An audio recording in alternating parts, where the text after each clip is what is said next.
My name is Gavin Evans, and this is my review of Possessor. Now, this was one of those few movies that actually got released in theaters in late 2020, and that was actually a period of time where some hidden gems were coming out. Like, you've got Come Play, Let Him Go, and even this movie ain't bad. I don't think it's great, I do have issues with it, but I do like it overall. First, with the premise, like the whole idea of this machine that allows you to take over someone's body, someone's life, is just a really fantastic idea. You could have had a really cool Inception like plot here. And I do think some of the ideas it's trying to explore are really great. Like the whole idea of how some people just put all of their strengths towards their jobs, and then by the time they come home to be with their family, there's just a hollow shell left.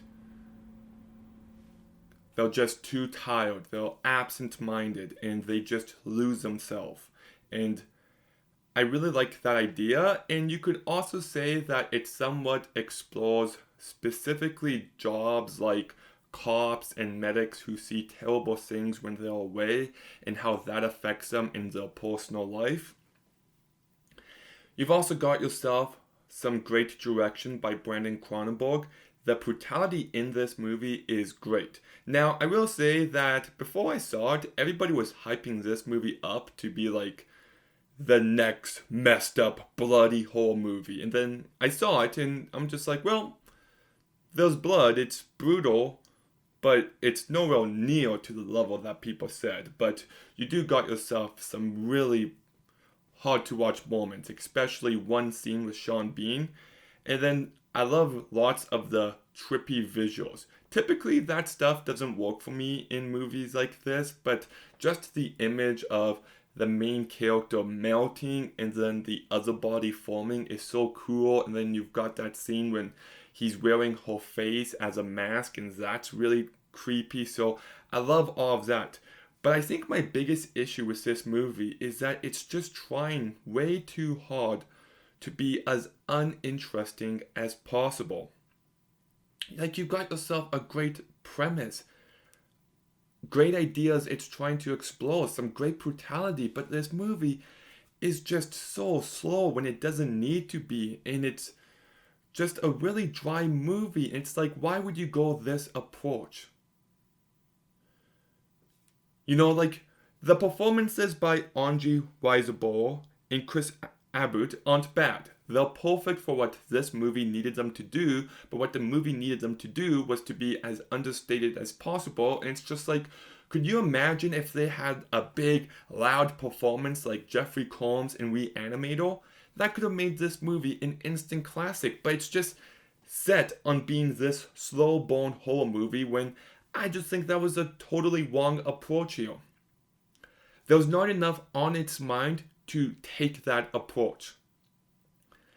And like, okay, if it starts off slow and then it ramps up in the end, excellent.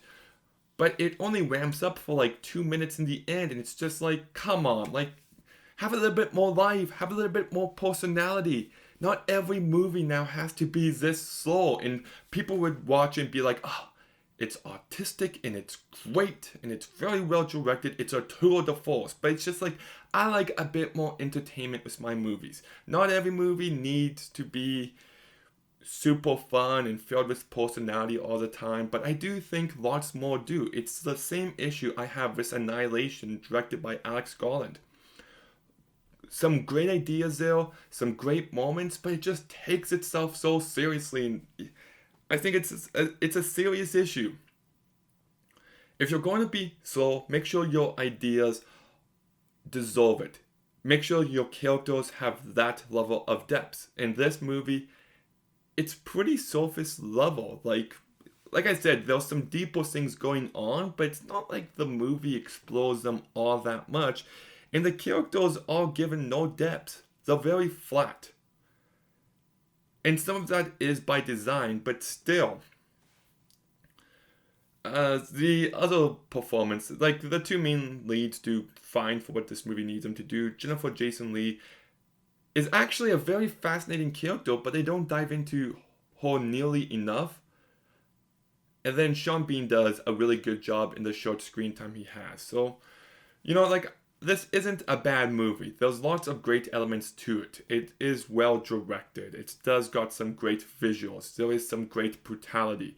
There is a great premise here, some good moments and some great ideas, but just they tried way too hard to make this movie as understated and as underwhelming as can be. And I do think there's enough here for me to say I like it, that I recommend it, but you see the potential for greatness and this movie doesn't come close to it. So I'm going to go ahead and give Possessor a 6 out of 10. So Brandon Cronenberg's newest movie, Infinity Pool, is supposed to come out on the 27th. Hopefully it comes to a theater near me and I'll watch it and get a review out and probably do a ranking of all of his movies. But if there's no review coming out next week, it's because it's not playing anywhere near me. So I guess we'll see. Hopefully I can watch it. I think it looks really good and I hope I like it more than this movie. But Possessor, have you seen it? Do you possess the DVD of it? Let me know in the comments down below. Make sure you like, comment, subscribe. Stay tuned for some more videos soon. And Gavin, out.